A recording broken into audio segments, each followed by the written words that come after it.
an extra linebacker. This offense is a run-heavy team. They don't use the pass a lot, and with their star running back Caleb Johnson, I think that they need to protect the run today. So Hamilton lining up, 1st and 10 from the 42-yard line. Ware in the backfield hands it off to Caleb Johnson, and Johnson with a big hole as he tiptoes out of bounds all the way to the 35-yard line. And Caleb Johnson, Braden, this is somebody we talked a lot about pregame, the Iowa commit, the big star player for Mason, or for the Hamilton, excuse me. So he's going to be tough for the Comets to stop. Yeah, Caleb Johnson just has a whole package. Not only does he have the speed to be a return man on special teams, but he also has big strength for a running back. He definitely bruises for the defense, and by the end of this game, these Mason defensive players, let me tell you, they're going to be sore. So Gabe Vernon behind center now, and the Comets destroy Johnson behind the line. So first play for the Comets, a big gain all the way up to the 45 from Caleb Johnson, but then the Comets started to regain their momentum with a negative 2-yard loss. I think there's one key difference between those two plays, in that the first play, it was a great job by the Big Blue O-line. There's a huge goal right between right guard and right tackle that just allowed Caleb Johnson to just plow through for a big gain. That second time around, however, Comets defense was able to get around to him. And again, Vernon takes a shotgun on the play action. And that ball low, but brought in by Isaiah Givens, one of the many senior receivers on this team, as he picks up a 6-yard gain, making it 3rd and 5. Yeah, if you're the Hamilton head coach here, you're going to implement a lot of running plays, but I think play action is also a great part of the offense, because with a run-heavy team like Hamilton, you got a good chance of deceiving the defense once in a while with the play action. And Johnson with the handoff up the middle, very close to the line. I mean, we'll see the official marking. And it'll be a first down, but there is an injured Comet down on the field. It looks like Weston Simmons, number 24. And Simmons, a key piece of that Comet secondary. Very young Weston Simmons and Mikey Jones, the two safeties, the junior Simmons and the sophomore Jones. Yeah, that's the one thing about this Comet team, is that despite the record, it doesn't show everything, right?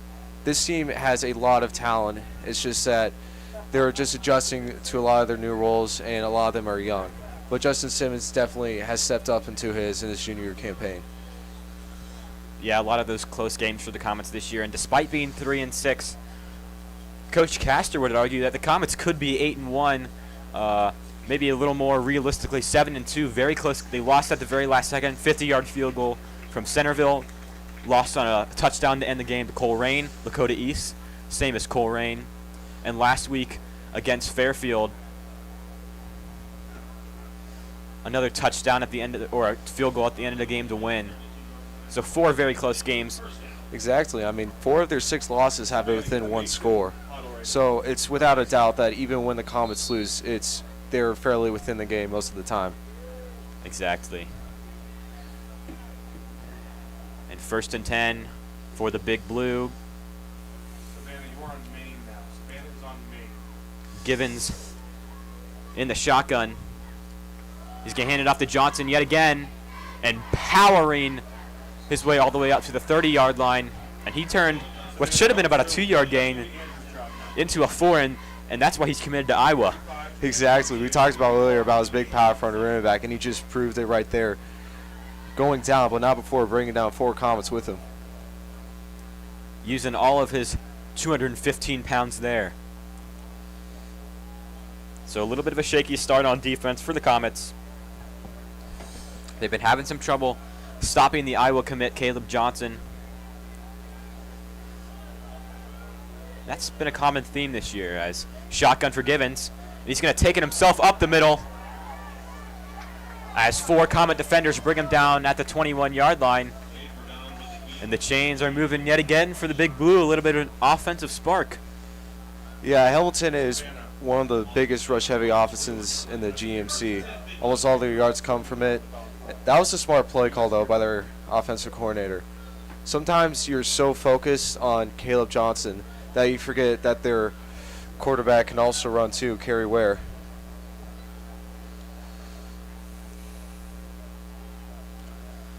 So 1 yard from the red zone. Givens in the shotgun yet again. And the snap goes over his head. But Givens able to fall underneath it. Jake Bates barreling right behind them. And that's going to be a very large 13-yard loss. 15-yard loss, actually, for the Big Blue. Taking away all the momentum they just gained. This might be a big turning point for the Comets defense. This was the play that they needed in order to get a stop against Hamilton.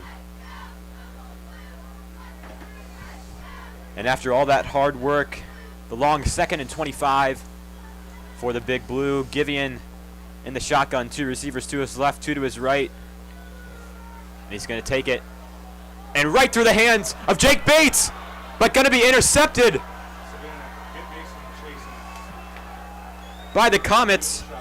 A little bit of an immaculate reception, and Sean Krukenberg, the junior strong safety, filling in for Weston Simmons. And how about that? His first varsity start of the year, picking up an interception. That was a nice play by Krukenberg. A bit underthrown by the quarterback, I'll admit. It was able to get tipped in the air, but that was a great job by Krukenberg in order to get in front of the ball, catch it, in order to change the momentum for the Mason Comets. And a little bit of a change of pace from the last few games. We've got Michael Mulinar behind center in the shotgun. Starting at quarterback for the Comets has been Larson Brown. And the fake handoff or pitch to Saeed Brown. And Mulinar is going to take it on the outside. Charging through for 5 yards. And Braden, a little bit unexpected. Larson Brown's been starting ever since week 2. But how about we seeing the old starter, the senior Michael Mulinar in? It's very interesting to see, especially in the last week of the season. However, we can mutually agree that, according to statistics, that Larson Brown has a better arm. However, your Coach Kastner, Michael Mulinar, has all the athleticism in the world, and he can play on almost any position on both sides of the ball. Yeah, Larson Brown, the slinger for the Comets. Michael Mulinar, the mobile quarterback. And that time pitches it on the left side to Saeed Brown. And Saeed Brown showing off his speed, or Saeed Garnett, excuse me, showing off his speed all the way to the 48-yard line. And Garnett picks up 28 yards on the pitch. And Braden, we've seen that play a lot this year. 3 of those breaking for very long touchdowns, and 1 he had about a 60-yard gain against Coleraine. And Saeed Garnett, arguably the fastest player on the Comets, showing off his speed on that pitch. Yeah, do not sleep on Saeed Garnett. Despite his short stature, this man is very, very fast. In fact, I like how the Comets are using him with screens and a lot of these end-around plays in order for him to get a chance into the open backfield. And Mulinar takes it by himself again. That time picks up 8 yards. They're going to mark him just short for 7, actually, at the 42-yard line, 2nd and 7. Or 2nd and 3, excuse me.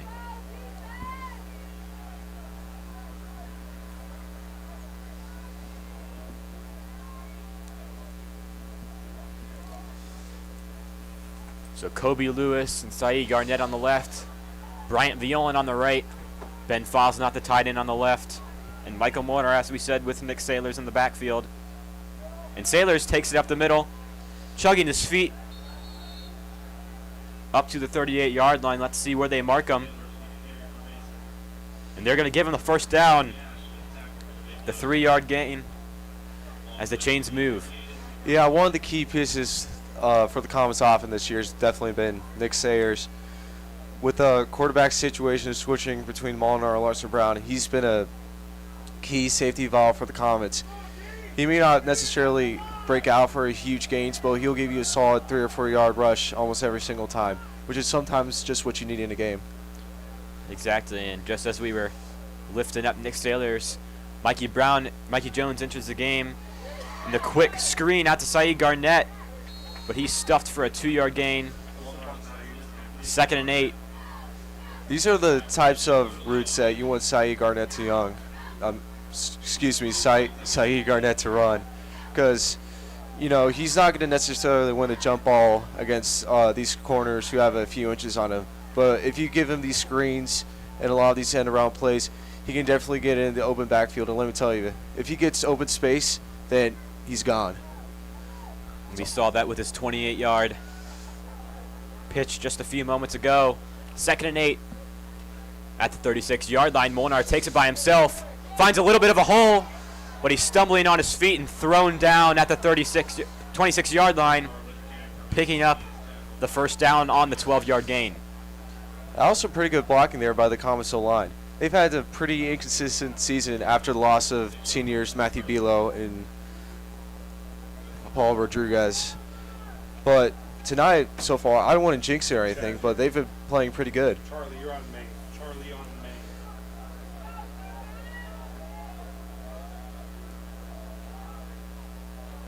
Yes. Lane Davidson, Cooper Schreider, and Skylar Horn, the only returnees on that Comet offensive line. And Michael Mulinar takes it himself on the fake handoff, but is fooled by no one. Stopped 2 yards behind the line, 2nd and 12. And going back to your point about the Comet offensive line, they lost a lot of talent in Paul Rodriguez over at Kentucky now, and he's been making a big impact. Only as a freshman, moved up from the scout team. He's won multiple scout team players of the week at Kentucky. And Kentucky, they're known for producing their offensive linemen. Yeah, Kentucky's had definitely a fantastic year. Considering the history of the program, this might be one of their best teams that they had within the past decade or two. Mark Stoops, son of Bob Stoops, doing a great job. And Michael Mulinar takes a shot as he's hit, as he's thrown, and that ball sails over the head of Bryant Violan. I think I may have jinxed it at him earlier when I said that this Comets O-line has been playing pretty good. I play Michael Mulinar taking the hit. Yeah, and you can see that defensive tackle for Hamilton just shot through the gap of the right guard. So 3rd and 12. We've seen a lot of rushing from Michael Mulinar tonight. Maybe we'll see another throw. It's a long 3rd down opportunity. Mulinar under center. Fakes the handoff. He's got somebody right on him. Ooh. And the ball barely gets out of his hands before he is absolutely stuffed.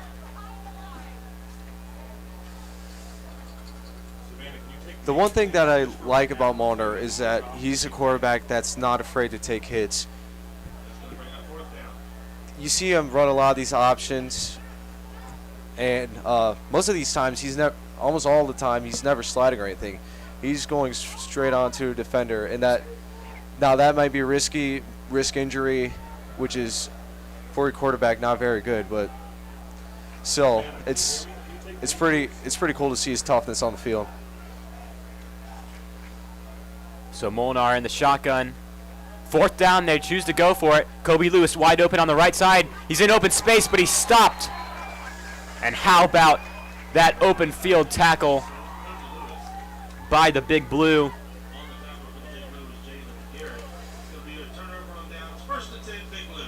Awesome good defense right there. It appeared that Kobe Lewis could have had a chance on the right side. However, number 45 for the Big Blue able to make that stop right there. Great play. So both teams unable to put anything on the scoreboard in their first drives. Both ending in turnover on downs. The quarterback Givens for Hamilton throws an interception to Sean Krukenberg. And the 4th down conversion unsuccessful for the Comets theirs. The Big Blue have the ball at the 22-yard line. Hand off to Johnson. Trying to break free from the tackle, but he can't do it. Stops for 2 yards, 1 yard behind the line. That's a pretty good job of the Comets defense right there.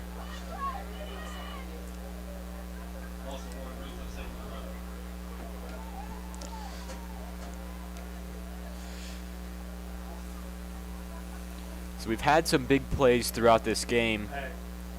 The 28-yard screen pass from Syed Garnett for the Comets. And Johnson of the Big Blue 35 to end zone, you're on main, all right? with the 30-yard rush earlier in the game. So that one, the jet screen on the right side, making a few defenders miss.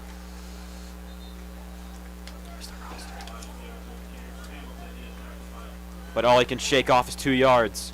The key to a lot of these jet sweep plays or a lot of these wide receiver running plays is that you got to get the O-line ahead and you got to get them in their spots. That most of the time is the difference between either a 1 or 2 yard gain or a touchdown. Right there, they weren't able to get in their spots. Comets defense did a good job being able to contain them and stop the play. So 3rd and 5, Givens takes it, tries the OPO on the slant, and a flag is thrown and looks like pass interference on Zach Rogers. Most likely the call was getting a little bit physical. Could have been, looks like maybe.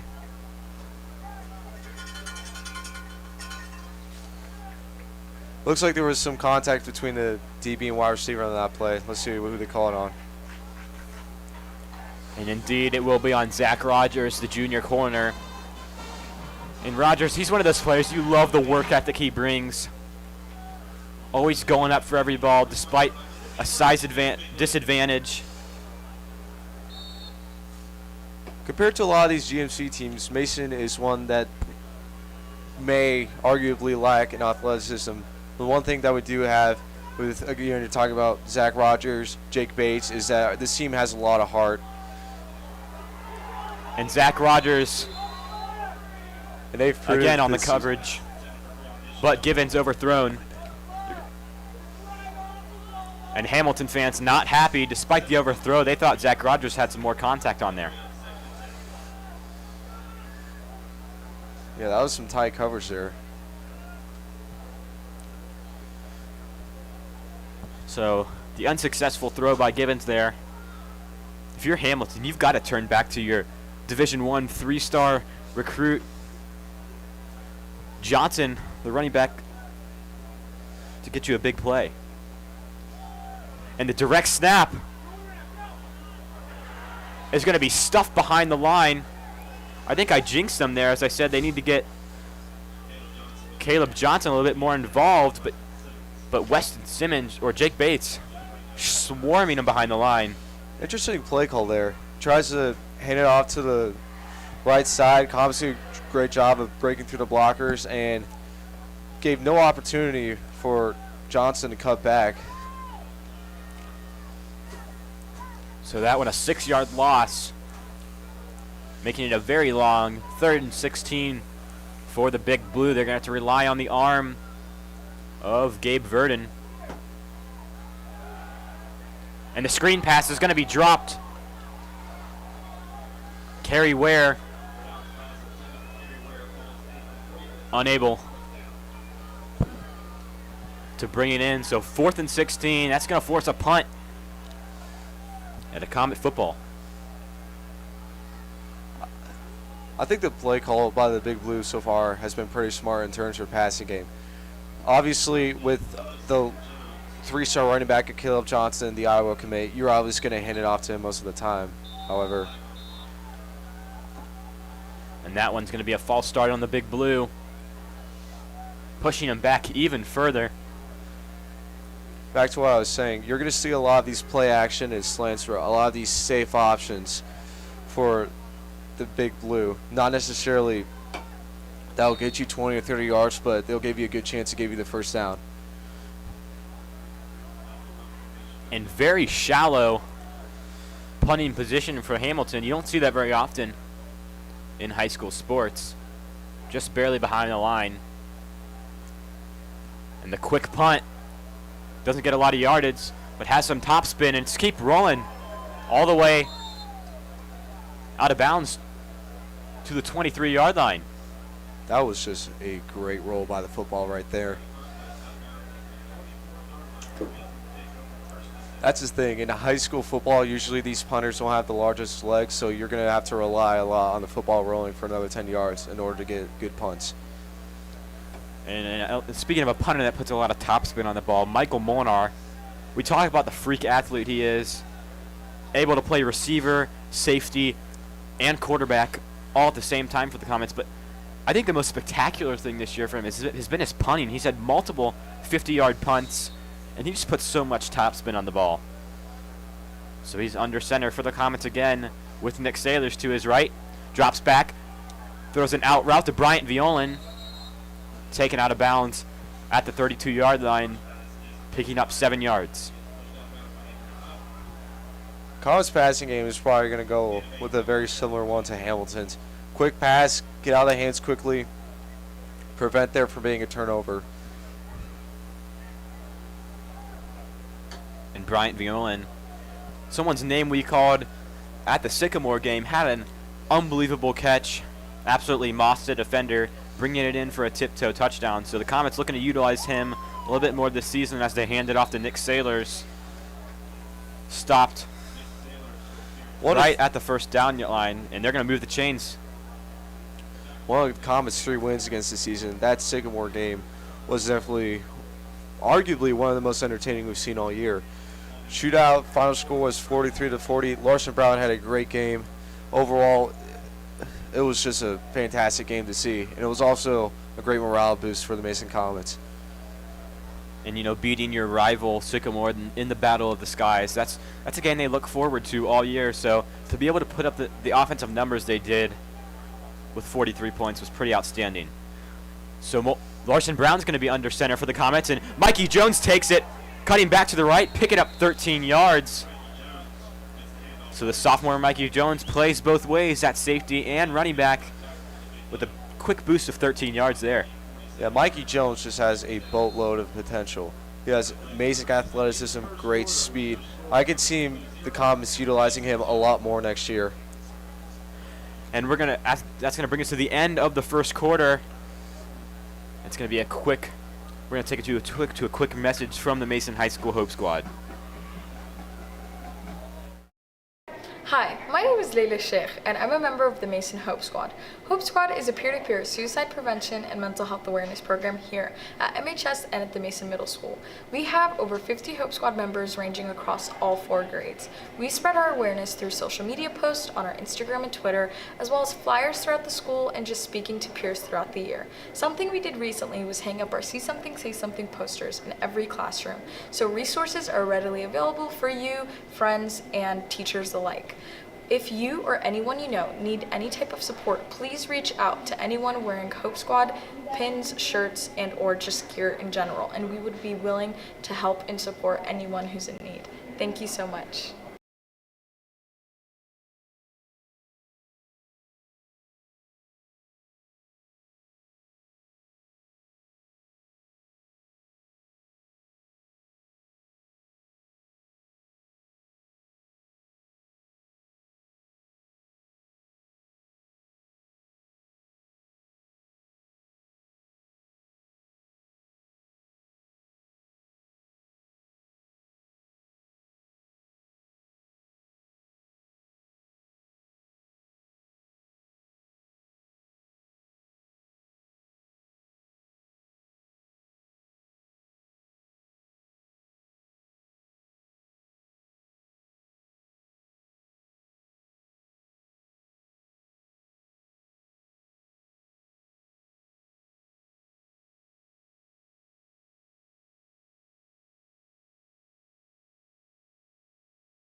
The shotgun snap, looking to his right. That ball to Saeed Garnett at the 50-yard line. showing off his speed, able to burst with the spin move. And the effort by Saeed Garnett picks him up an extra 8 yards. He probably would have been stopped at the first down marker, still picking it up. But that spin move at the very end brings him all the way up to the 35-yard line. What a play. I mean, Saeed Garnett, despite his stature, was able to break the tackle there for the defender, able to stay balanced and able to gain a few more yards right there. And so again, Larson Brown in the shotgun. Nick Saylor's right behind him.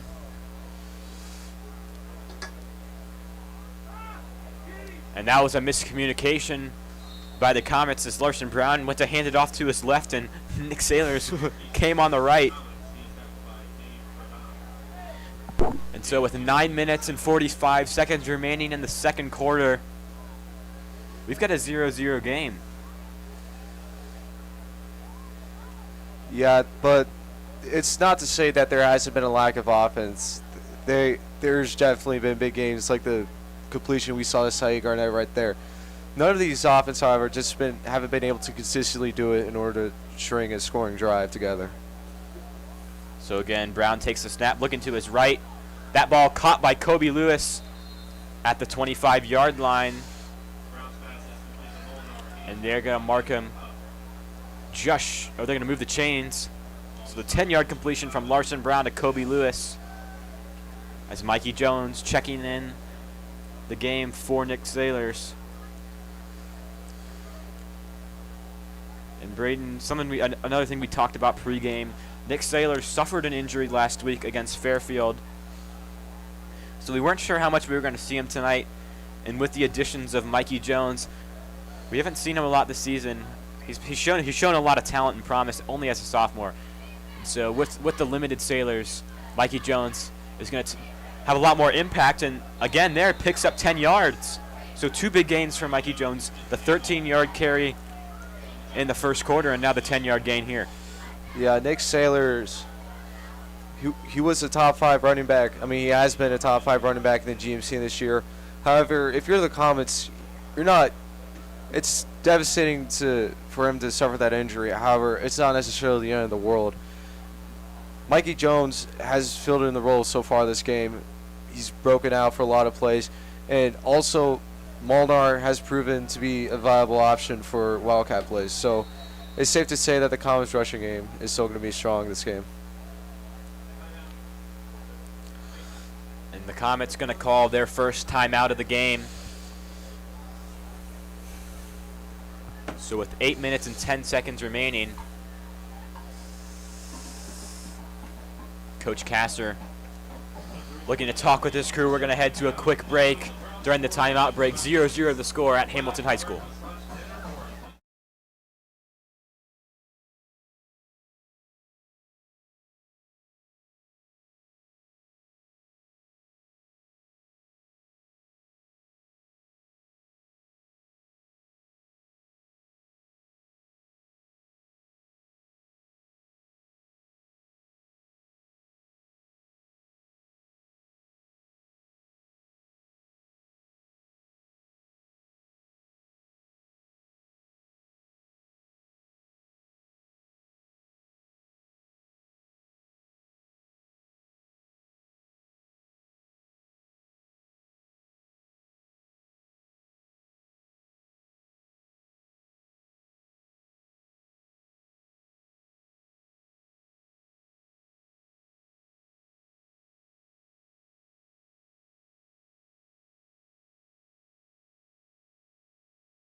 Right behind him.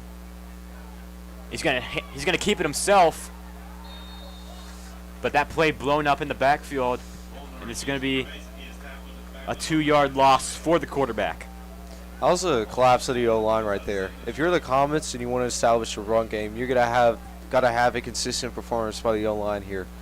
These 1 or 2 yard losses are really killer for them.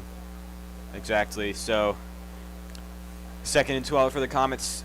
And we talk about that we got some experience on the outside in the very middle, and Skylar Horn and then Lane Davidson and Cooper Schreider. But Michael Wood and Ben Cravens don't have a lot of varsity experience, and that's showing on the field there. So Michael Mulinar takes it again, looking on the outside, and the extra effort with the spin move is going to pick up 9 yards, leaving them 3 yards short, 3rd and 3. Yeah, speaking of the O-line, right guard Bomberino unfortunately had a hand injury early in the year. Ben Cravens had to step up in the role as only a sophomore, and at that he's a bit undersized for being a sophomore. Sorry about that, folks. But he's definitely stepped up in this role so far this season. He, despite his physical stature, he's definitely has the IQ to be a GMCO lineman. Exactly, and that one going to be taken up the middle by Michael Mulinar, the quarterback keeper, with the first touchdown of the game. The 5-yard rush by the Wildcat quarterback, the senior playmaker for the Comets. Yeah, Wildcat offense is probably one of the best offensive options you have as of the Comets, because as seen here so far this game, it leaves the defense often confused, and when it works, it does work. And Jacob Hernandez boots the extra point through.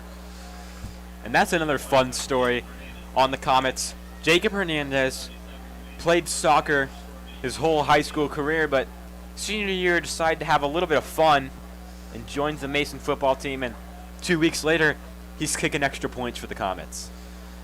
Yeah, it's pretty crazy to think about, because when you think about football, it's the most time consuming when you're preparing for the season. I mean, conditioning in the off season starts almost as soon as the season ends, and practice starts as soon as the summer. So the fact that Jacob Hernandez came in during the middle of the season and has produced so good for the Comets, it's pretty fun to see, honestly, and pretty interesting as well.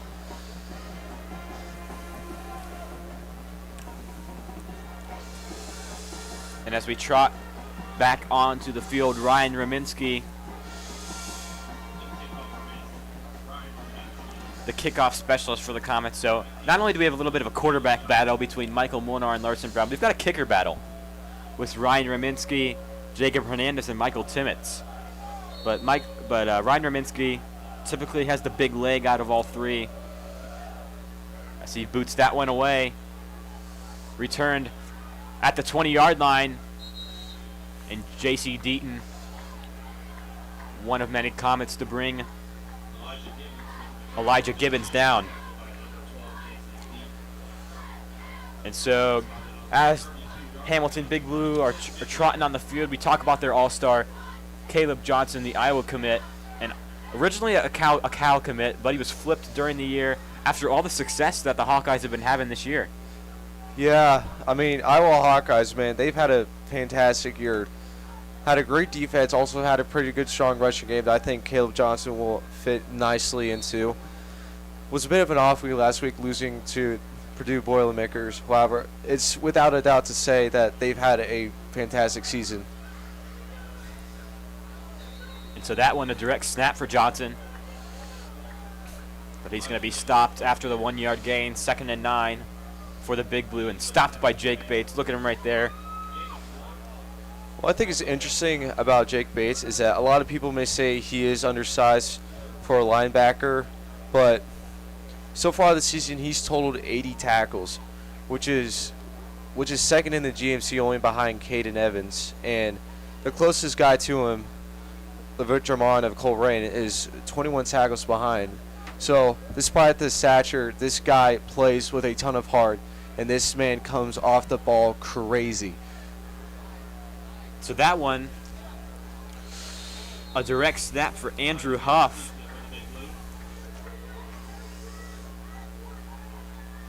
Or Elijah Gibbons, excuse me. First time we've seen that tonight. Bringing up a 3rd and 2 after the 7-yard gain. So the middies, or the Big Blue, excuse me, trying out a lot of different players behind center, just like the Comets, and looking to do a lot of fun Wildcat formations. That's something we love to see when we're watching the game. Yeah, it's safe to say that on the passing side of things on the offense, it's been a disappointing for the Big Blue this season. Second worst in the GMC. However, I think that they know that their offense is within Caleb Johnson and that they're going to stick with it for the rest of the year.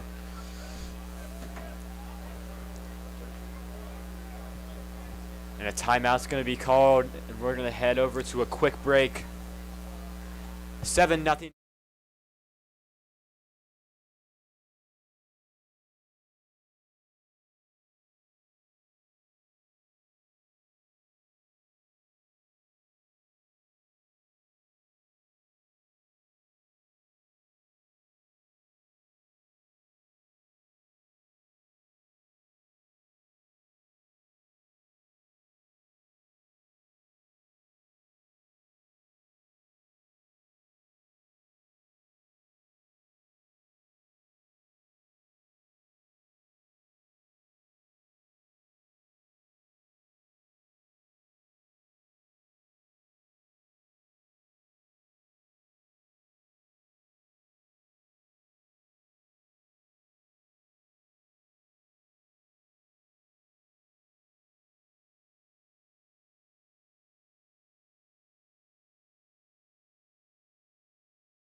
Welcome back to Hamilton High School. The Comets currently lead the Big Blue 7-0 in the second quarter. And Elijah Givens with a direct snap there, picking up 13 yards for the Big Blue. Yeah, smart play call there. Definitely on a 3rd and short with the quarterback situation that Hamilton has. I think that almost every single time Big Blue is obviously going to try to run the ball here. And we've seen 3 people line up behind center. Right there, Gabe Vernon. We've seen the running back Caleb Johnson and also the wide receiver Elijah Givens. But that time, it's going to be handed off to Johnson. And he'll barrel through for a 4-yard gain. 2nd and 6 at the 45-yard line. Yeah, Hamilton's pieced together a pretty good solid drive here. Let's see that the Comet defense can hold it here on 2nd and 6.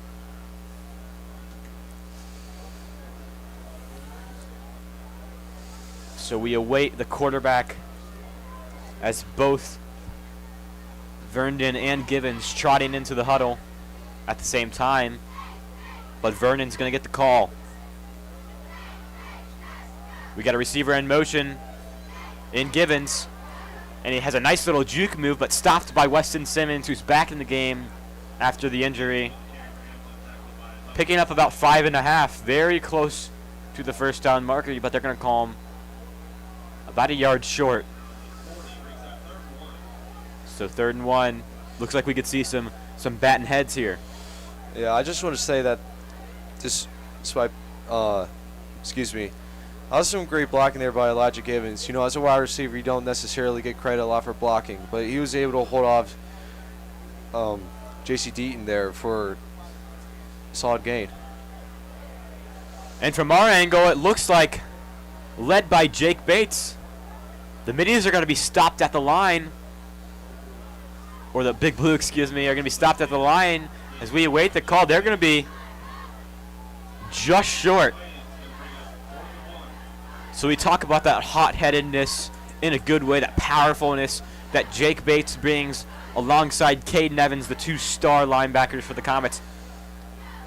Yeah, that was just a phenomenal play. They got to stop when they needed to.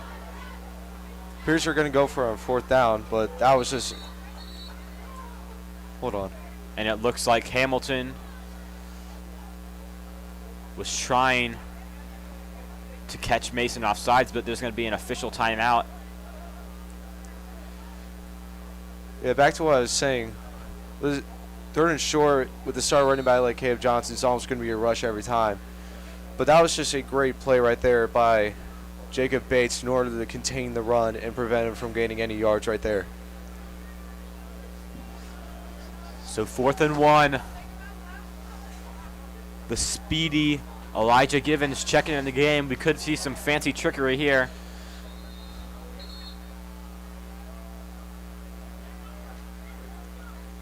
And a timeout by Hamilton, and we're going to head to yet another quick break. 7-0 the Comet lead with 2 minutes remaining in the half.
Welcome back to Hamilton High School. And coming out of that timeout break, looks like the coaches drew up a nice play as Elijah Givens takes a direct snap and picks up the first down for the Big Blue. So at the Comet 38-yard line, they've got a little bit more work to do, but hoping to put their first points on the game with only 1:50 remaining in the half. Yeah, it looks like they're going to have to try a hurry-up offense here. Givens takes it himself on the direct snap and makes a few defenders miss, but ultimately brought down by J.C. Deaton. This is going to be interesting how they finish off the drive, because with a rush-heavy offense like Hamilton has, and it being under 2 minutes left, it's interesting to see how they're going to handle hurry-up offense here. The 2-minute drill. And you can see that. You can see the Hamilton, number 50, Caden Bennett. He's wanting to hurry that offense up, motioning over to the sideline.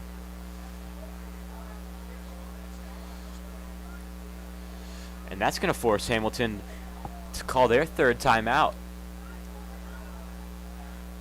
So with 1:20 remaining, you still got some field position to make up if you want to get some points on the board.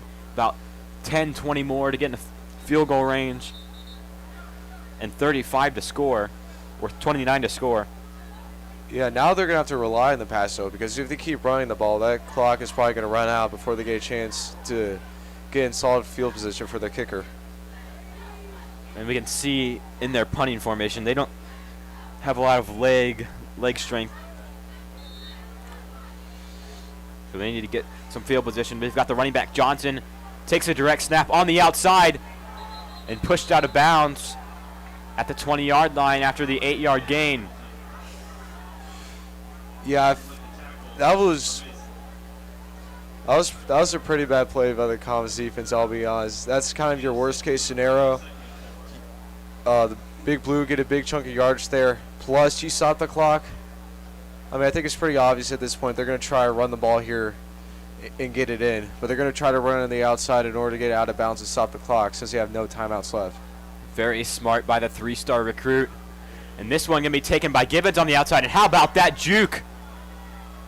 Makes Sean Krugenberg miss. But a flag down, and I think there's going to be a hold on the outside. And I think they're going to get Elijah Gibbons with the hold on the outside. As you can see, Hamilton walking their way back. So despite that nice 7-yard run, all of that taken away. Yeah, that's the one positive from this, is that Hamilton has a small window to regroup and stop the clock here. Although they do resume it, I think this is a great opportunity for Hamilton to regroup and see what they're going to play call here. So that's going to bring them back to the 18-yard line. 2nd and 10 for the Big Blue. Gabe Vernon behind center. Could see a pass here. He's going to hand it off to Johnson on the left side. Johnson working his magic. and pushed out of bounds at the 12 by Sean Krukenberg. And so Caleb Johnson.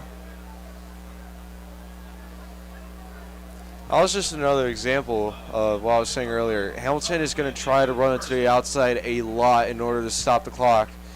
And they just did it again 2 times in a row. The Comets defense here needs to tighten up and prevent them from getting close to the sidelines here.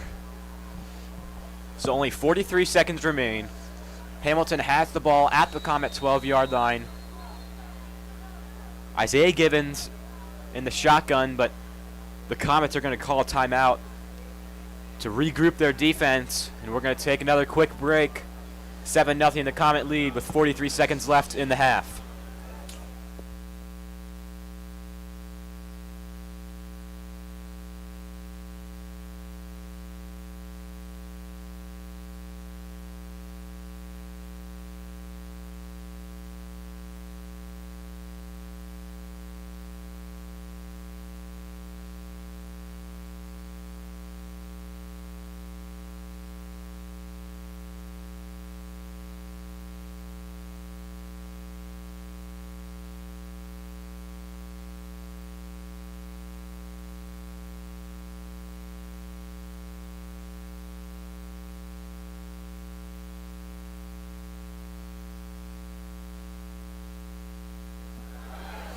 Welcome back to Hamilton High School.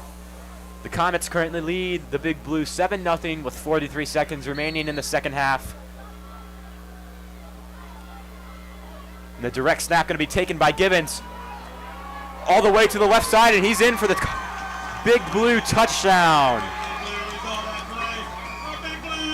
So Hamilton looking to tie the game up.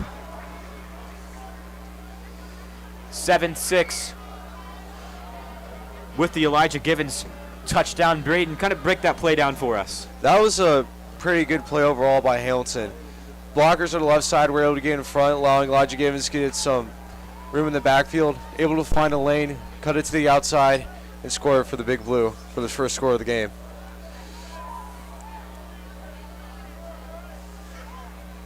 And Coach Kastner talking with the officials about something. A little bit of a field position debate. And there's going to be an unsportsmanlike conduct by Hamilton, moving them back 10 yards. And they're going to have a very long extra point attempt. And Braden, this could come in crucial. They're all the way back at their 24-yard line, making this basically a 34-yard field goal attempt for the extra point. And they don't have a lot of leg strength. As you can see, one kicker checking out and Zane Taylor checking in. Exactly. However, in a game this close with a lack of offense both sides have had, 1 point can come in really important in the end of the game. So that personal conduct penalty could make or break this game, honestly, for Hamilton. And a timeout is going to be called by Hamilton.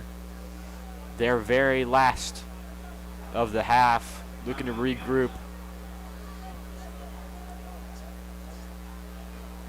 And make sure you all stay tuned during halftime. We're going to have a special guest of our director, Ben Haller, come in. We've got a special announcement to make, so be sure you're tuned in for that.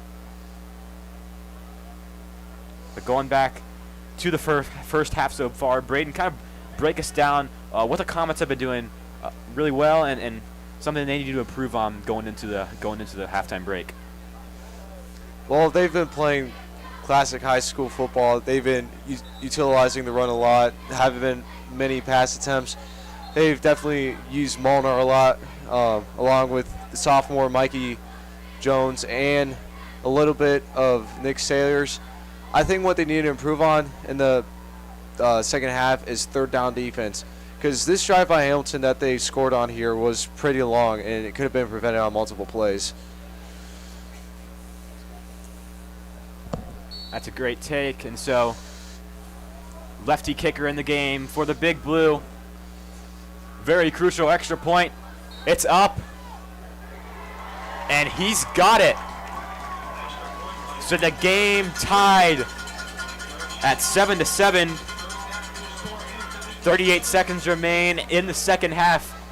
Comets hopefully getting a big play here to at least get in a field goal range. So the game tied up. Yeah, if you're the Comets here, I think you're going to want to use Larson Brown, utilize his arm here for the pass game. They still got a few timeouts to work with here. I think they got a good chance to get into field goal range and get either Rominski or Hernandez in to kick in the field goal.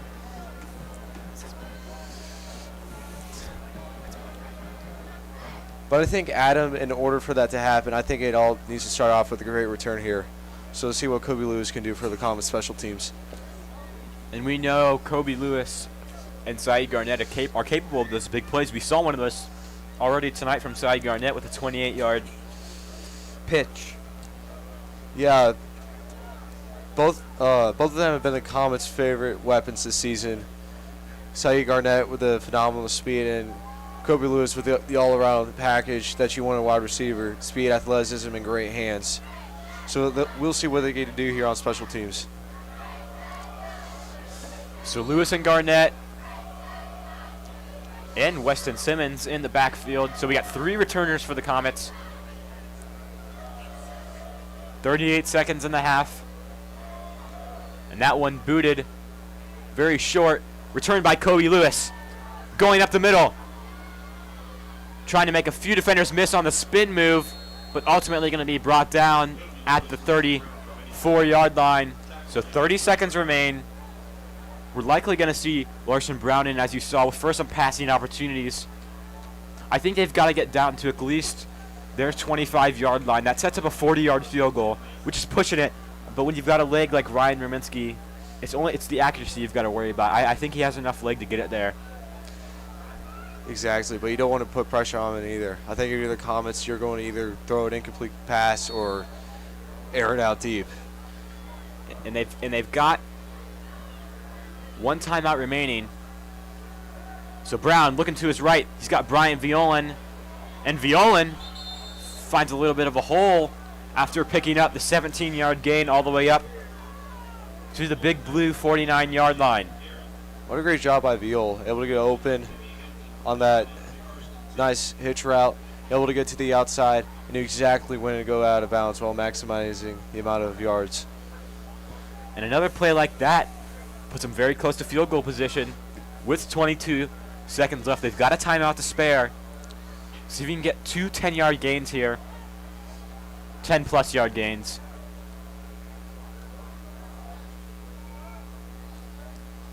So Larson Brown takes the snap, looking to his right, and that same exact play, but to Saeed Garnett, and he's going to be pushed out at the 38-yard line. Now there is a flag on the field, and it's going to be a hold. And so despite that 13-yard gain from Saeed Garnett, the Comets are going to be walking 10 yards back. That's a killer for the Comets. In fact, I wouldn't be surprised if they just ran the ball and killed out the clock here. This Comets line has had its moments, but so far there have been moments as well where they've been a liability for this offense. Exactly. So all the way back to their 36-yard line. We got a very long first and 20, but they're going to draw Hamilton off sides. He was off, yeah. Giving them 5 more yards, so back and forth penalties from each team. Yeah, that was just an easy call by the refs. He was a good, solid, maybe even a whole yard offline. So 16 seconds to spare. We could see one long shot, hoping to get in the field goal range, but if that doesn't work, I think we're going to see the Comets run out the clock, and they're running it here, but Nick Sailors with a boost as he trucks his way all the way down to the 39, and I think we're going to see Coach Castor take that final timeout, and he does. So at the 39-yard line, 8 seconds remain. Braden, are you trusting the leg of Ryan Rominski to potentially hit a 54-yard field goal? I don't know if I do that. I think I'm going with a quick 10-yard out route, getting out of bounds around the 30-yard line. even 5 to 10 yards. That's Yeah, personally, I don't think that maybe Saeed Garnett, but I think that in order for that to happen, you need a really quick release and you need a really quick cut in order for you to get out of bounds and to get a completion within the 30. But this would be a very long kick for Ryan Raminsky here if they decided to kick it. In fact, if I was the Comets, I might try to even go for a Hail Mary here, maybe. so Coach Kastner and his Comet offense looking to make one final play happen. 7-7 the score. I think that one takeaway that we can agree from both teams here is that they've played pretty clean football so far. I mean, within the past minute, they were having 2 penalties, but those 2 penalties have basically been it for the whole game. And last week, for example, Comets facing Princeton, that was a game that was just littered with penalties from the Comets. So it's great to see that they were able to clean up their act for this one. And you know, Princeton, I think we can just agree that Princeton was the better team. They had some phenomenal athletes, and despite the Comets not playing up to their potential, Right. they didn't play very well. So Larson Brown takes a snap, the quick pass to the left side, but he's going to be stuffed at the 35-yard line, and the clock is going to wind down to 0 as he's unable to get out of bounds. Appears that they were trying to get the idea of getting Violan released to the outside, get out of bounds really quick, but unfortunately, that was a great play by Hamilton defense. And that's going to bring us to halftime. The game tied at 7. And make sure you stay tuned for a special announcement from Ben Haller and I, our director Ben Haller. We've got a quick little message to say. So we'll be right back after a quick break. The Comets currently lead the Hamilton Big Blue 7-7.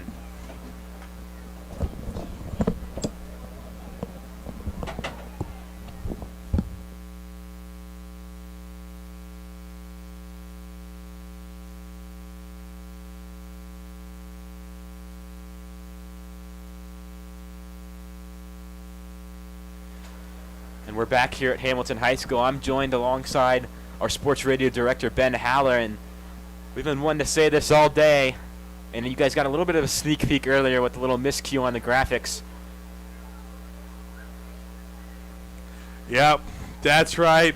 We want to give a big birthday shout out to the Mason Sports Radio NBC Chronicle supervisor, our APL teacher, wonderful integrated media teacher, Mr. Connor, who we can agree none of us would be here without him. And it's his birthday. Happy birthday to him. And it's my senior year. My last football broadcast will be coming up, and like I said, none of this would happen if it weren't for him and all the opportunities he's given us and where he's got this program. Great balance of giving us freedom but also guiding us to give us everything we need, but also letting us make decisions and letting us take over the program with his guidance. And there's not enough words to say how grateful I am of that. Exactly. Such an incredible, amazing leader, teacher, mentor. And I don't know about you, Ben, but a lot of times during the school day, we kind of just dread going to classes. But I know for me, going to Six Bell and APL, I always look forward to that and never want that to end. And so a 7-7 game. The Comets tied with Hamilton 7-7, and I think a good birthday present for Mr. Connor would be a Comet win. Yeah, definitely. We saw them play pretty well in the first quarter. Kind of different, change tides in the second quarter. Mason's offense just needs they're just lacking those breakout plays that they usually have, and that usually carries them. They didn't have any of those in the second quarter. They're going to need that, but hopefully, as the second half concludes, Mason can give Mr. Connor that happy birthday win, but from us, from our mentor, from someone who's given us everything, happy birthday to Mr. Connor. If you're listening out there, we appreciate everything. And I've been Ben Haller. And I'm Adam Little, and we'll be back for the second half action, Mason versus Hamilton.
Hello, Comet sports fans, and welcome back to some second half action of the final week in the OHSAA playoff season. I'm Adam Little, joined alongside Braden Wass. It's been a pretty tight game, 7-7 the score. Comets taking on Hamilton. Braden, can you kind of break down the game for us so far? Yeah, so I think on both sides of the ball, it's been a pretty even matchup. It's been smash mouth football. Almost all the plays have been on the ground. I think the key is for the Comets here is that they need to execute better on third downs. With a caliber running back like Caleb Johnson that they're going to hand off to when they need him most, then you got to stop him on those third down crucial plays.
Backer position, he ended up getting behind Cy Garnett, but able to get behind him and able to stop him before a big gain. However, Cy Garnett did get the first down.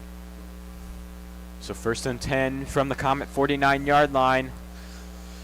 A nice little start to the third quarter. They've chewed off about 4 minutes. And Mulinar takes a snap. He's going to take it himself.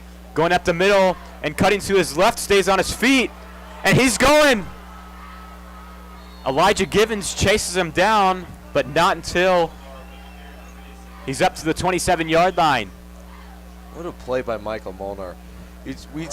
We've talked about this in this game a lot already about his athleticism, but he just proves it again. Able to take a few hits, stays balanced, and able to break through for a huge game for the Comets. So that 24-yard run is going to give the Comets some great field position at the 24-yard line. 1st and 10, Mulinar in the shotgun again. Nick Sailors right behind him. 2 receivers to his left, 1 to his left. He takes the snap, hands it off to Sailors, and Sailors tries to break free on the right side. That was a great play by the Hamilton D-line. Able to absolutely block all the gaps for Sailors to run through. His force of work to the outside. They were able to contain him, and that was just overall a great job on the run defense. I personally think if you're Mason here, you might have to start going through the pass, because I think this Hamilton defense is starting to sniff out those run plays. And we see Mulinar still in the game, hinting a run. Mikey Jones in the backfield, and Molinar's going to take it himself on the left side, trying a little bit of trickery with his foot, with his feet. But only able to muster together 2 yards. So despite that 24-yard run, setting up some great field position. You could tell beforehand by the Hamilton defense that they were not fooled that it was going to be another run. They had 7 guys stacked up in the middle, 2 linebackers, a safety, and 4 D linemen. I think they're starting to sniff out that Comet offense a bit. I think that Darren Little might have to start bring out Larson and start getting to the pass game a bit. And there's a flag on the play. It's going to be a false start. So that's going to move them back 5 yards. However, they are going to get the down back. So 2nd and 13. If you're the Comets, I think you might like that a little better. Despite the 5-yard gain, you've got 2 downs to work with. And the amount of big plays they've had tonight, they're hoping to break one of those free. Exactly. You got Larson in the game now, looks like. So Larson Brown in the game. Takes a shotgun snap and heaves it up to Saeed Garnett.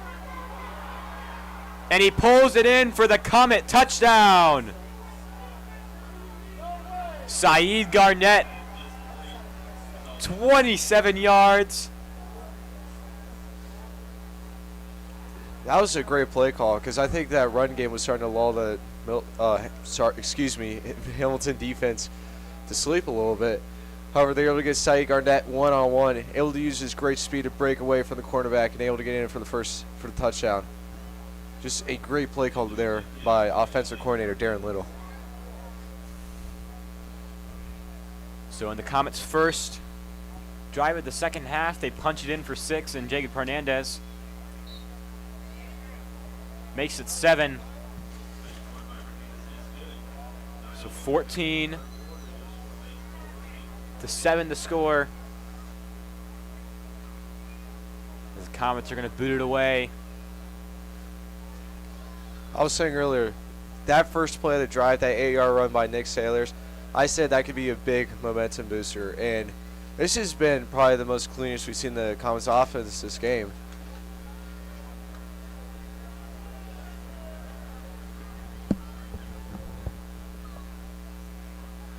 Only a 3-minute drive, and they're able to move it 60 yards across the field for a touchdown.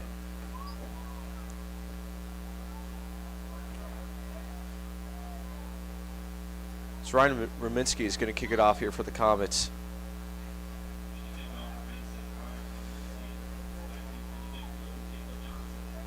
If you're just joining us, Larson Brown just recently connected with Saeed Garnett for a big touchdown for the Comets, as now they lead 14-7 with 9 minutes left in the third quarter.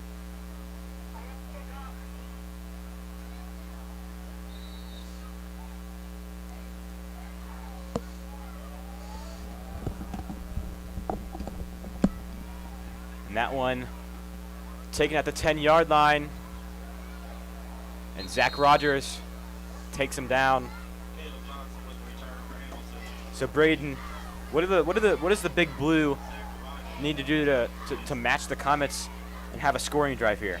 So I think that the Comets kind of beat them to the realization, but both teams have been using the run a lot this game, and I think that in order for the Hamilton to have success here, I think they're going to start utilizing the pass offense a bit more, because if they just keep handing off to Caleb Johnson, despite his talent, they're going to start stacking up linebackers in the middle, and then he's not going to go anywhere. It's like a jet sweep. He's getting up to the first down here as he gets it to the 41. Caleb Johnson again, except this time he was in a position of receiver, it looks like.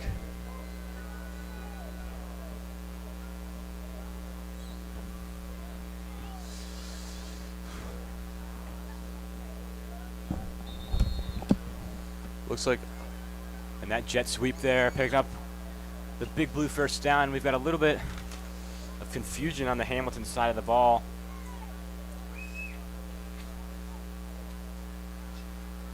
Donovan Smiley checking out, and he's somebody we were expecting to have a little bit of a bigger game tonight. But Elijah Gibbons, he's stolen a lot of the thunder on that midi receiving end, but he's going to be under center for this one. Takes the direct snap. Only able to pick up 4 yards there. That was a great play call by Coach Falk. It's been pretty obvious that despite the different formations they've run, almost every time it's been a run for Hamilton. This time, Elijah Gavis took it himself. However, they had 3 linebackers stacked to 4 D linemen. They were just sniffing out real quick to prevent any big gain.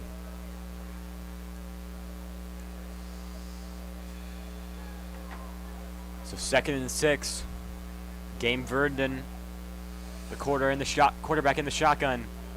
He's going to hand it off on the outside to Johnson, the Iowa commit. Flags thrown. Looks like there's probably going to be a hold. Looks like he may have gotten a bit of the fist max right there. Caleb Johnson. Let's see what they call it on.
In all honesty, I don't necessarily blame him. These conditions on the field are starting to get a little bit slippery here. It's been drizzling a lot here in Hamilton.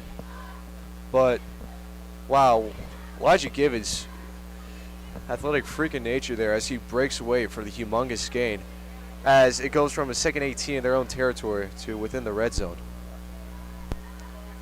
Again, the direct snap taken by Caleb Johnson. And on the left side, Johnson stays in bounds. And they match the Comets, putting up 6 points on their. And Caleb Johnson takes it in 4-6, matching the Comets on their first drive, 14-13. Now the score awaiting the extra point. Let me tell you right there is a reason why Caleb Johnson is committed to a Power 5 conference. That was a phenomenal job of him staying in bounds, has light footwork, able to get it into the end zone for the Big Blue. As now, if the extra point is good, we got ourselves a tie ball game here, Adam. And I know I wasn't expecting this game to be this close coming into the game. But Hamilton, they've been matching up well with the Comets. And I think I jinxed them there as that extra point goes wide left. And that could be crucial with this close of a game. Comets hold the 1-point lead now. Exactly. That's a great play by special teams right there. I think it was Jake Bates right there with a great coverage. And Jake Bates, not only a force on the defense, but really, really reckless on special teams. He's not afraid to get his hands dirty and run in there and try to block a punt or block a kick, and he truly emitted some fear. Yeah. Jake Bates, man, you know, only stands in around 5'11", which is a bit on the smaller side for a linebacker.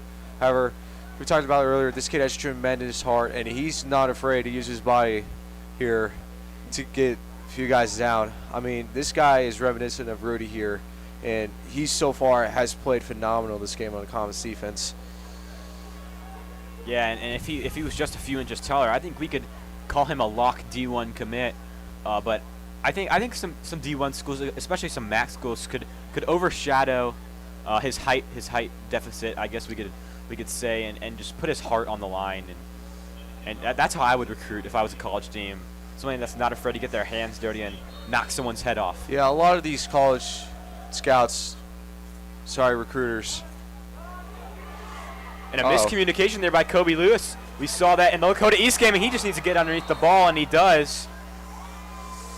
Finally at the 9-yard line, so this is going to be a long 91-yard drive for the Comets.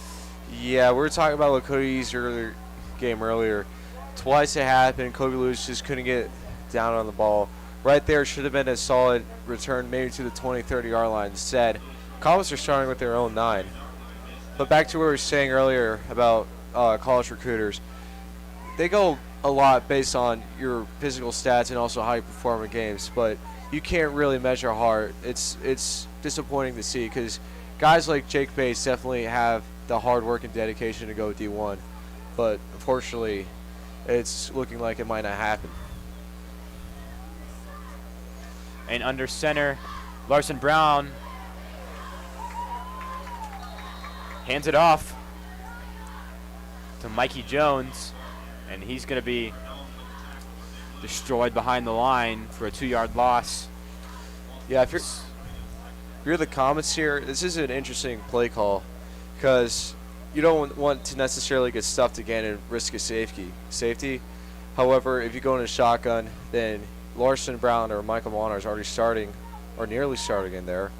Along with that, we've had issues this season with snaps under center. There's been a cause of a lot of Larson Brown fumbles. So Brown takes the under center snap again, and Mikey Jones going on the left side. He's got a little bit of a hole, but can't pick much up as he gets up.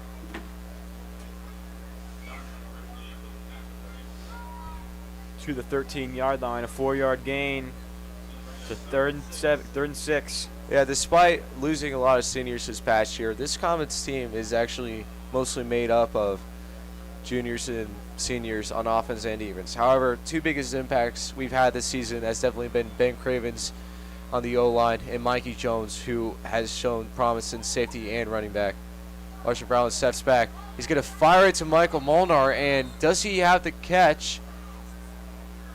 And it appears he does.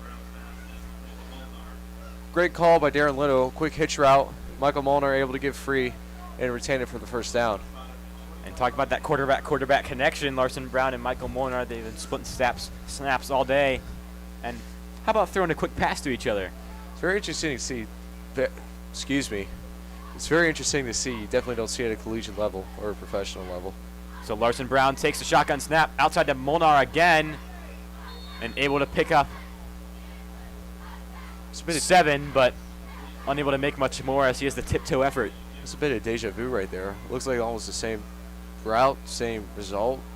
But hey, I mean, it's working, so might as well do it again. I was just about to say, if it's picking up 7, 8 yards every play, if you're Coach Castor on the offensive team, you're going to run that every time. Exactly.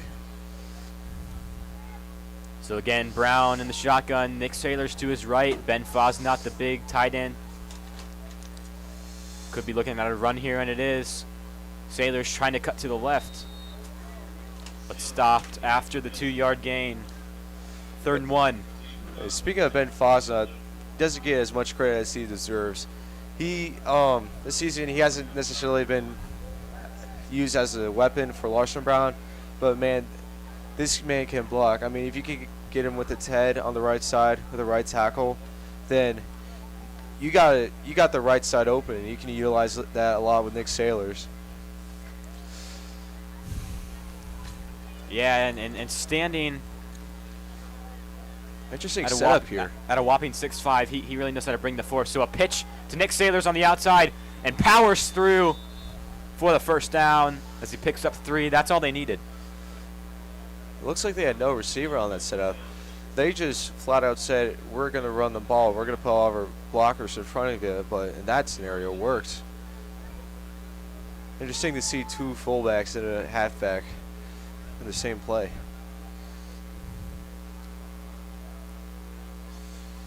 So the Comets, they've had a nice little spark on offense. Brown stays in the game as the quarterback. Mikey Jones to his left.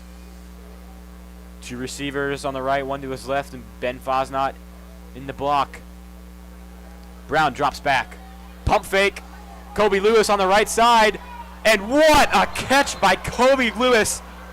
The back shoulder, and that's something that's just freak athleticism.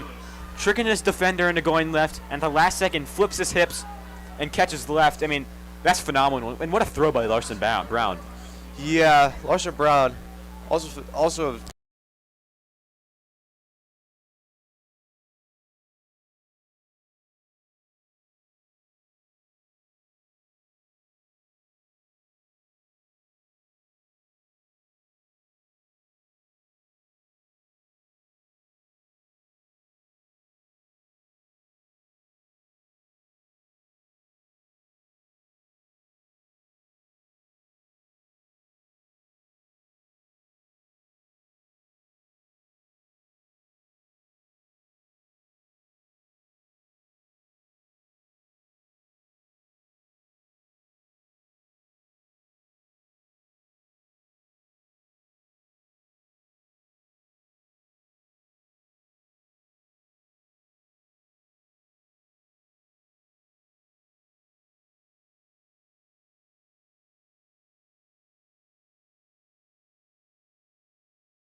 was about to say, third and short. This is one of those plays you want to risk it for the biscuit. I mean, and they're going to call an offsides on the defense. That's going to give the Comets a first down. So who needs to run a play when you can force Hamilton offsides and get an easy 5 yards? yeah, I mean, that was going to be a very crucial down for the Comets. They could have probably punched it in, though, on the 4th and down. But it sets them up in the red zone with the first down. So Brown in the shotgun, looking to his left. The fade to Kobe Lewis, and what a catch by Kobe Lewis. And 2 straight back shoulder catches from Kobe Lewis. I mean that's just phenomenal. That's just, yeah, wow.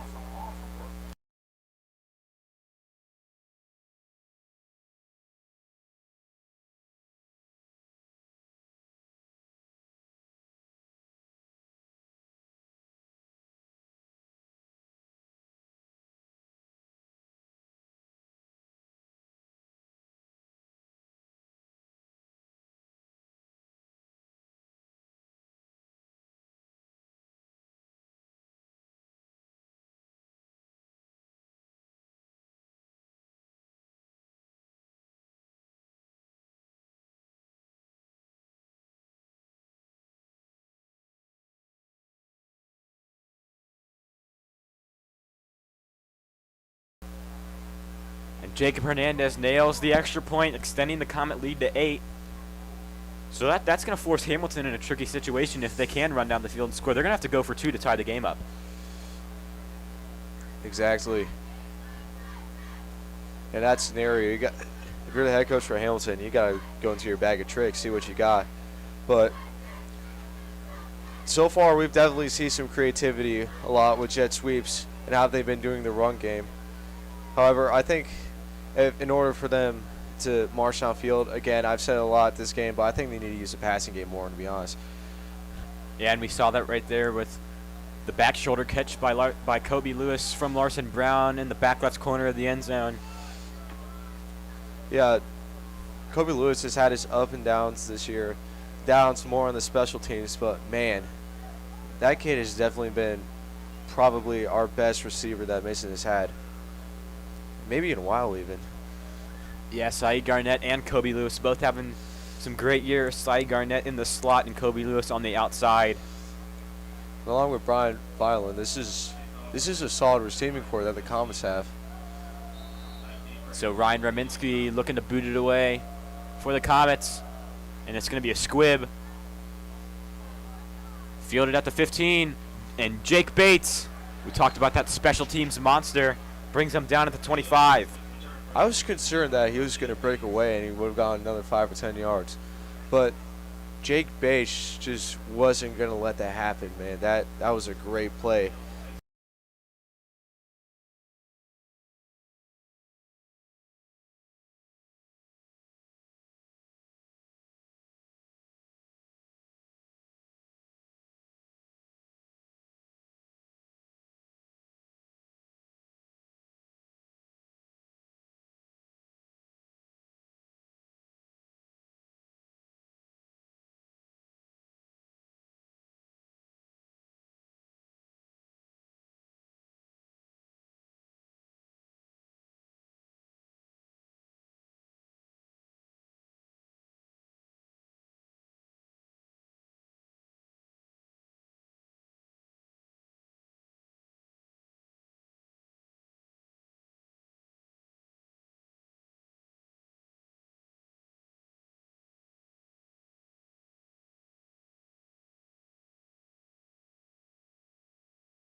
And It's that one tipped away. Yeah, that one going to be incomplete.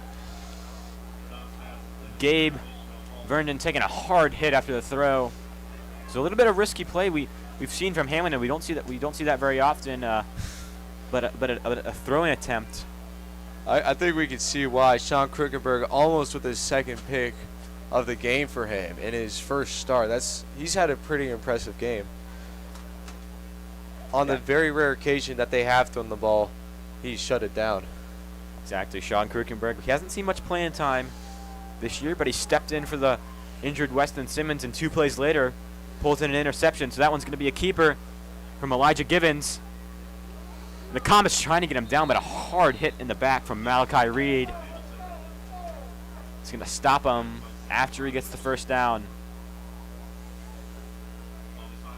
And I know, Braden, you talked about this earlier in the broadcast, but the Comets, their third down defense needs to improve. It's been those 3rd and 6, 3rd and 4 opportunities like we've seen here that they're giving up those plays, and even just half of these would be converting and stopping them behind the line. Comets would be in a lot better position. Right. I think this has a lot to just the pure athleticism of Caleb Johnson and Elijah Givens. They've utilized the run, and they've done it well so far on 3rd downs. And the direct snap there by Caleb Johnson, pushed out of bounds.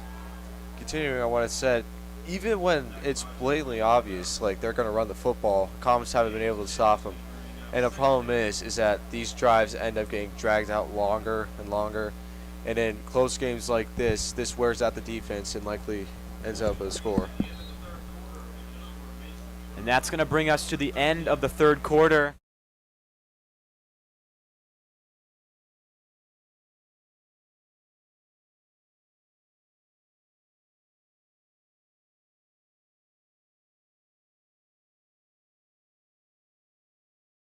Hi, my name is Layla Sheikh, and I'm a member of the Mason Hope Squad.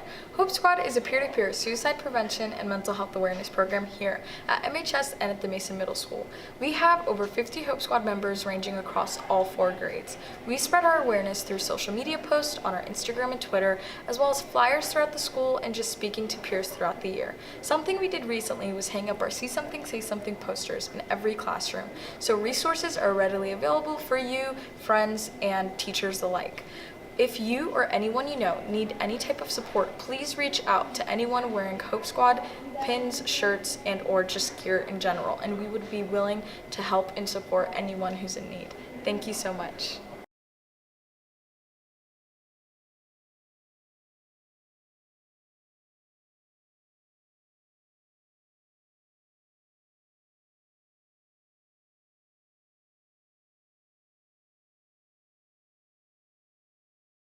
Hello, everyone, and welcome back to Hamilton High School.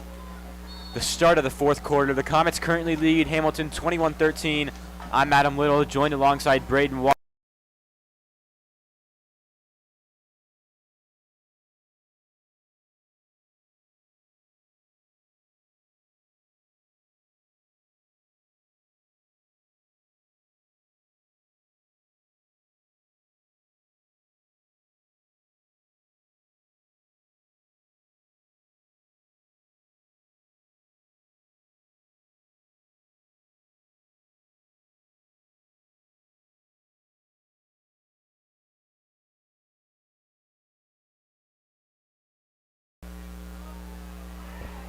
And 3rd down and 8 for Hamilton. This is a very important play.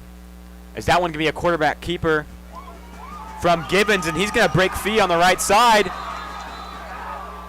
Weston Simmons forcing him out of bounds at the 38-yard line.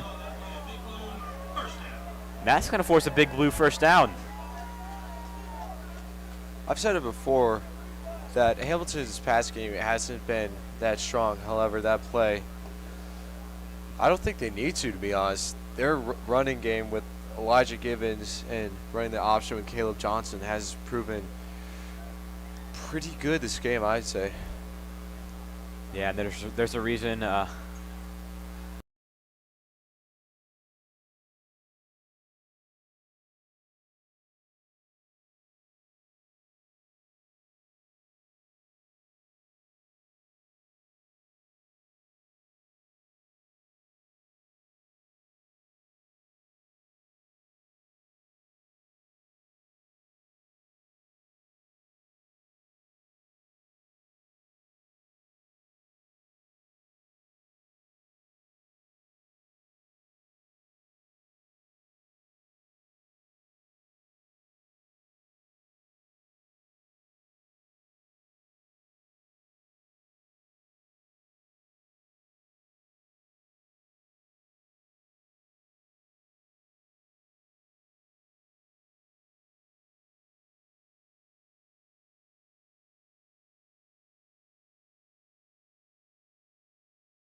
Are we on? I was so lost. And we apologize for some audio issues, but we are back live. So 3rd down and 5 for Hamilton. And it's the quarterback.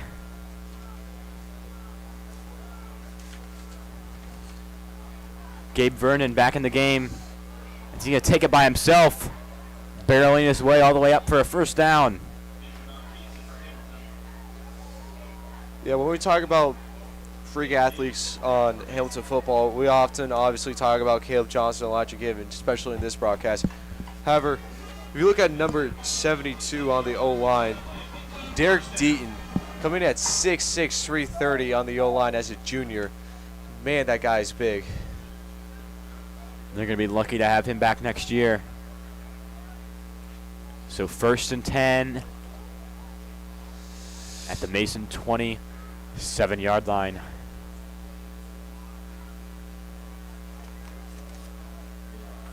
Gabe Vernon takes a snap, hands it off to the motioning Givens, and Givens stopped after the 2-yard gain. 2nd and 8. Looks like Elijah Givens ran into his own blockers that play. Weren't able to find a good gap for him to escape. And if he was able to find a hole, that could have been a touchdown there for the Big Blue. But instead, it was only a 1-yard gain. That's the thing you see about a lot of these jet sweeps, is that it's either a gain of 1 or 2, or maybe even a loss if it's executed incorrectly. But when the few times it does work, it's almost a guaranteed touchdown. So Givens takes a snap, and there's going to be a fumble. Will Ott hit Givens as he was trying to hand it off, but Givens able to fall underneath it. But how about that tenacity by the defensive end, Will Ott? Yeah. Will Ott, man. Coming in his senior season, he definitely has the mindset in order to play football. Man has a crazy mentality in order to come off the line. Not afraid to take a few hits, and right there, ain't afraid to deal a few of them either. That was a great play on the defense, as that was going to be 3rd and long for the Big Blue. The shotgun snap. Aired out all the way and brought in at the 12-yard line. Ishmael, we haven't called his name a lot tonight, but coming in with a very, very clutch shot, or clutch catch, excuse me. Looked like the Comets were preparing for them to throw deep there, almost running with a zone secondary. However, that time they weren't able to collapse on it when the quarterback threw it. Was able to find Ishmael wide open, and that's going to be Big Blue 1st down. Now in red zone territory.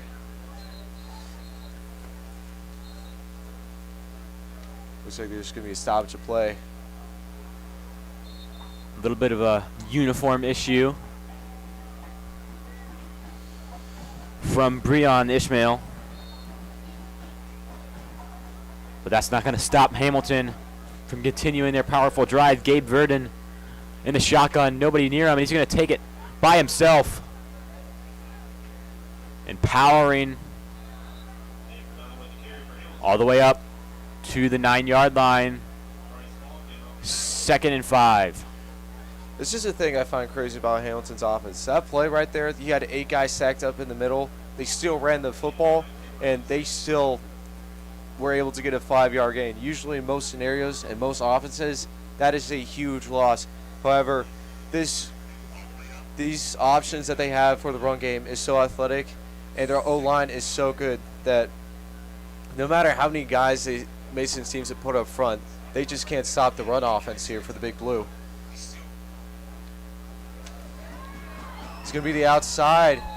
Looks like Gabe Vernon almost got the touchdown here. Average stop just short.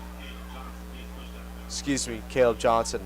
So with 6 minutes and 38 minutes remaining in the game, the Big Blue trying to tie this game up. They trail by 8. A touchdown and a 2-point conversion would do it. This is a very stressful situation for the Big Blue, because even if you do score here, which is somewhat likely, you still have to get that 2-point conversion, because if not, the Comets are just going to chew out the clock here. And with how their run offense has been going this game, I think they'll be able to do that pretty effectively. So taken by Vernon.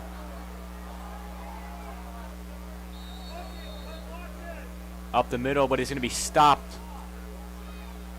after a 1-yard gain.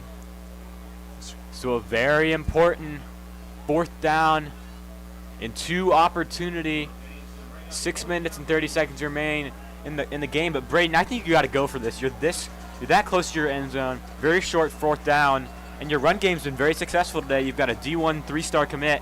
I think you just got to put him right behind your offensive line and let him do his magic. Oh, there's no doubt about it. I think for Hamilton, though, you're going to have to start putting blockers up there on the line, as it looks like it's what they appear to be doing, because most of these runs today have been within a 5-line set. So the direct snap for Gibbons, trying to take it on the outside, cuts back in. He's going to get the 1st down, but unable to score. But if you're Hamilton, you take that. So 1st and goal from the 3-yard line. It looks like the Comets right there did a good job of containing the outside. Those Wildcat plays that we've seen with the quarterback here, usually if you get to the outside, it's usually a big gain. However, they contain it. Just a great job by the ball carrier right there, able to cut it back and able to get that 1st down. Vernon takes a snap, hands off to Johnson, and Johnson's going to be very close to the end zone, but he's going to be just short. Stopped at the 1-yard line. So 3rd and 1. Here it's just going to be pound for pound from both teams. Yeah, this is when your toughness as a team comes into play here. You still got 3 more downs to go with, because I think in this scenario they definitely go for it. You just need to stack up the line, and then you just got to hope and pray that you end up stopping this Hamilton rushing offense. So the Big Blue has some freedom here. 3 downs to get 1 yard and a flag on the play. And I believe it's going to be on the Big Blue. The Hamilton sideline has absolutely no idea what was just called, and neither do I. Neither do I.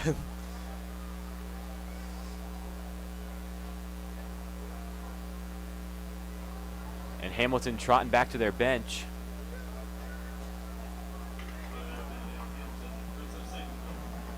And it looks like there was 12 men on the field, so it's going to push them back 5 yards.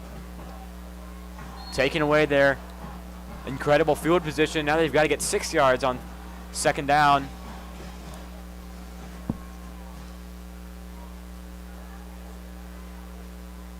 So Elijah Givens, the slot receiver in the Wildcat formation. Johnson in motion, but Givens is going to take it himself. And now it's just a push and fight. I don't think he got it. But he's going to be stopped, I believe, at the 2-yard line. Able to pick up 4. It's going to force a 3rd down.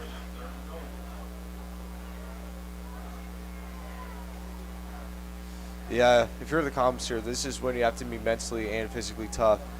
You're 2 yards within this. You're 2 yards within the end zone here. This rushing offense has been dominant for Hamilton all game.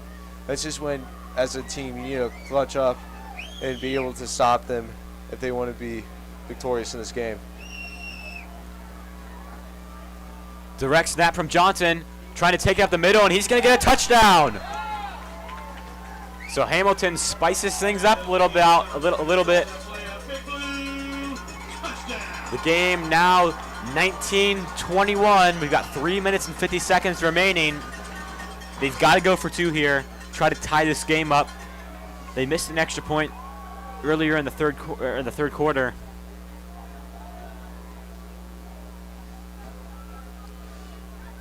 So very crucial opportunity here. Yeah, I think at this point that touchdown was going to be near guarantee. Even if the Comets did stop it, I still think they go for a 4th down. However, this is a crucial play of the game right here. Either Hilton ties it up here, and the Comets have to go with a 2-minute offense and hopefully get a field goal in, or they stop them right here. So Vernon takes a snap. The jet sweep to Johnson, and Johnson with that clear path, he goes right into the end zone. So the Big Blue tie the game at 21. But don't forget about that Comet offense. We've still got 3 minutes and 50 seconds remaining in the game. And the way they've been playing in the second half, 2 opportunities, and they've scored. So 3 minutes and 50 seconds remaining in the half. The Comet offense, they got that quarterback, that dual quarterback situation with Larson Brown and Michael Mulinar. So looks like they're going to try to fool the Hamilton defense a little bit, and some outstanding catches by Kobe Lewis in this second half. So they're looking to build on that. Yeah, I think at this point, as an offense, I think the Comets still have time to utilize Michael Mulinar in that Wildcat offense. However, I think you're going to, towards the end of it, you need to start using Larson Brown with the pass here. Because if you don't, you're just going to chew that clock out, and then you're going to end up limiting yourself. And chewing that clock out isn't necessarily a bad thing. You've got, with 3 minutes remaining, or 3 minutes and 50 seconds remaining, if you can drain 3 minutes off that clock, even if you don't score, you're forcing Hamilton to drive down the field in 50 seconds. So a squib kick from Hamilton, received by Saeed Garnett at the 30-yard line, making some men miss, and takes it all the way up to the 42. So the only way that could have gone better was scoring. I think what you said earlier was right. In fact, I take back what I said. I don't think you necessarily have to worry about the 2-minute offense here. I think that they have enough time and are comfortable enough with their rushing offense to drain out the clock and kick it in with either Raminsky or Hernandez, depending on where the ball is spotted at the end of this drive. So we'll see what the Mason offense has in store. Looks like Michael Monar's trotting onto the field to go behind center. They're at their own 42-yard line. So they've still got 58 yards to work with. 3 minutes 45 left in the game.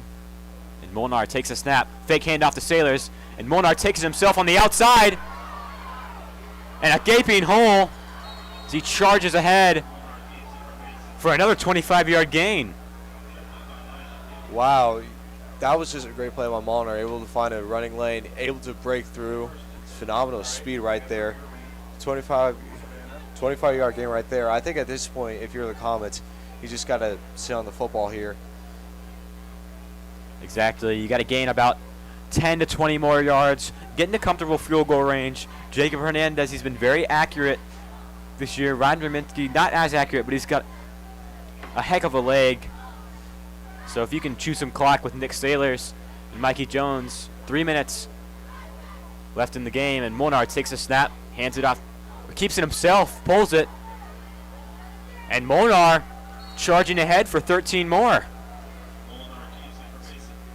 I mean, honestly, at this point, I think you're the Comets. You're going for the touchdown here, because that brings you within a comfortable enough lead where Hamilton has to rely on the pass in order to get downfield and score a touchdown. Yeah, you've got to stay conservative, but punching that touchdown in would be a real morale boost, especially for this defense. Yeah. In fact, if you're the Comets offense right here, you want to slow it down a bit. In fact, I wouldn't be surprised if Michael Molnar breaks free. He just ends up sliding here in order to keep the clock running. So 2.5 minutes left. Molnar takes it, hands it off to Sailors. Sailors has some running room. And that is a Comet touchdown. Extending their lead to 6 now. And Jacob Hernandez hoping to secure that 7-point lead, but how about that run by Nick Sailors? And it was easy for him. That offensive line made a huge hole, and all he had to do was run. Well, I guess forget about what I said about sitting on the ball. Nick Sailors saw the opportunity and just took it. Huge hole right there in the Hamilton defense. That's going to be another common score. And Jacob Hernandez kick goes through the uprights. So 28-21 the score. 2 minutes and 22 seconds remaining in the game. And Hamilton, they've got a lot of weight on their shoulders here, as they need to drive down the field because they're not settling for a field goal. No, at this point, they have to go all the way here. I think that in order for them to do so, I think it all starts off with a great return, because that builds momentum in the upcoming drive. But only 2 minutes and 22 seconds left in the game. I don't think that they can use their run as a crutch anymore. I think they're gonna have to start relying on the pass game with their. I agree. They've got to get Gabe Vernon involved. Get Elijah Givens. His passing or his receiving game needs to improve a little bit. He's been playing phenomenal with his Wildcat formations, taking a lot of snaps in the shotgun and running up the middle himself. But they need to get him involved on the slot, along with Donovan Smiley. We've only called his name once tonight. He had a nice 25-yard catch. So they've got to get those two involved on the passing end with a little over 2 minutes remaining. And Ryan Rominski with the squid kip, fielded at the 20-yard line. Jake Bates gets juked, and Hamilton rushing down the field, and that's just the return they needed, all the way up to their own 48-yard line. Yeah, Jake Bates has had a pretty good game so far. However, that play, just a great cut by the Hamilton returner. Was able to break through, find a hole. In fact, Comets are lucky he didn't break through for the whole 80 yards for the touchdown. But regardless, that was a worst-case scenario for the Comets here, as Hamilton can afford to run the football. And despite being a defensive back, Jalen Garrett showed off his speed on that return, bringing it all the way up to the 48-yard line and giving this Middletown defense some pretty nice field position and giving them a little bit more flexibility on the offensive end. So Vernon is in the shotgun, takes it, drops back, looking towards the middle of the field, and a very short throw out of bounds. And I think we could see some intentional grounding. No one near. But a flag thrown and some extracurriculars, and Gabe Vernon, he's down on the field. And they're going to call intentional grounding, like I said.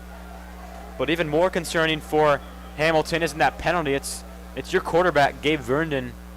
He's down, and he looks like he's hurting. Jaden Davis on that play just screamed across that line. It just, wow, he just had a huge hit right there on the quarterback. Hopefully he ends up being okay, but that was a pretty solid play right there by Caden Davis. Yeah, and Gabe Vernon, he's been the quarterback they've relied the most on, especially in the passing game. He's had a few nice completions, but he's had a solid game running the ball. Yeah, so that could be a huge loss, especially when you're this tight in the game. Only 2 minutes and 7 seconds remain. And that passing game really needs to start evolving when you're going to be put back past your own, or a little behind your own 40-yard line after that penalty. But yeah, that Hamilton 2-minute offense is taking a big hit right there without their passing quarterback. This appears to be walking off the field. And so yeah, if you're a Hamilton fan, you love seeing that quarterback. He looking a little bit shaken up, but Pierce has been in his throwing arm too, which in that case is really bad. However, at this point, last week of the season, you may miss him for the playoffs, but I think if you're Hamilton,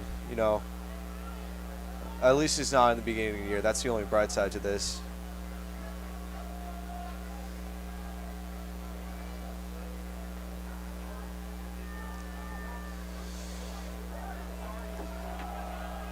Elijah Givens so with the Wildcat. A direct snap from Caleb Johnson is going to be handed on the outside to Givens. And stopped at the 40-yard line. Despite the nice gain, it's still going to be third and very long. Caleb Johnson just threw Zach Rogers on the ground. You talk about D1 commit. This man can do it all. Speed, athleticism, and right there showing off his strength by throwing Zach Rogers, who is a solid 5'10", 160, to the ground.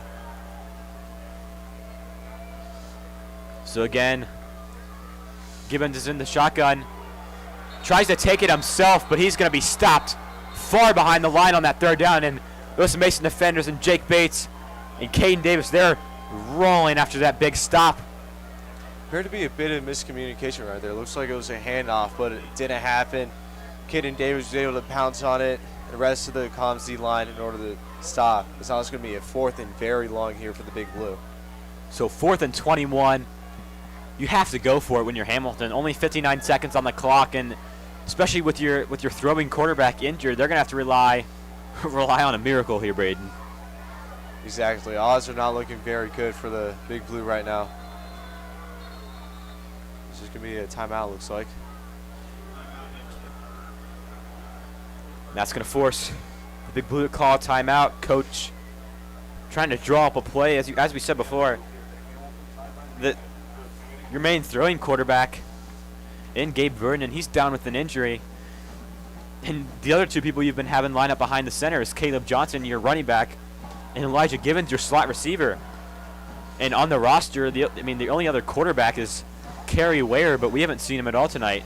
Yeah, I think if you're Hamilton right here, I think you're going to try to do something like a screen pass, because I don't think you're going to rely on your quarterbacks to throw it downfield for more than 10 yards. Yeah, and that's not what they want to do, but it's what they have to do. They don't have enough arm strength to get it down the field, so they're going to have to rely on the athleticism. Exactly, and also would it be like worst case scenario as well, because, I mean, they have Elijah Gibbons as a receiver who has had a phenomenal game so far. So I'm predicting that that's probably what they're going to do, is screen pass to Elijah Gibbons and just hope for the best. And the Comet defense, they just need to play conservative here. Put a lot of defensive backs back. Weston Simmons, Sean Krukenberg, even the sophomore Kai Wolfworth getting some playing time, and rely on your linebackers to make some open field tackles. And I'm surprised we don't have Weston Simmons and Sean Krukenberg playing a little bit further back. They're 8 yards in front of the marker, and as they drop back, he heaves it downfield, and Sean Krukenberg, that's his second pick of the game. And that right there is going to secure a Comet victory, as long as nothing too unfortunate happens and you can just see all hope lost by Hamilton. You can see on the bottom right corner of your screen, they're just distraught. It's senior night here. It's going to be a lot of the Big Blues' last ever football game at their home stadium, and you hate to see it. The one thing about Mason is that the games that we have won have been on the nights where it's mattered most. 2 of their wins coming on homecoming night against Sycamore and Middletown, and tonight we're beating Hamilton on their senior night. So when we do win, it's when it hurts the most. But that was just a great play by Sean Krukenberg. As that looks like Coms are just going to take a knee and they're going to run out the clock here. And that's a smart play. And those 26 seconds are going to inch off the clock, as you can see, both teams starting to line up at the center of the field. So Comets finished strong here, as they're now 4-6 on the year, as both teams are going to spend the next week figuring out their scenario for the playoff. And as it stood coming in to this game, Mason was the 10 seed, Milford the 6 seed, and Fairfield the 7 seed. So as long as things don't get too jumbled up, we could see the Comets facing the Milford Eagles or the Fairfield Indians next week. The Comets take the 28-21 victory over the Hamilton Big Blue. It's been a great one. I've been Adam Little, joined alongside Braden Wasp. We will have the OHSA first round playoff coverage for you next week. It's been a great night for Friday Night Football. Good night.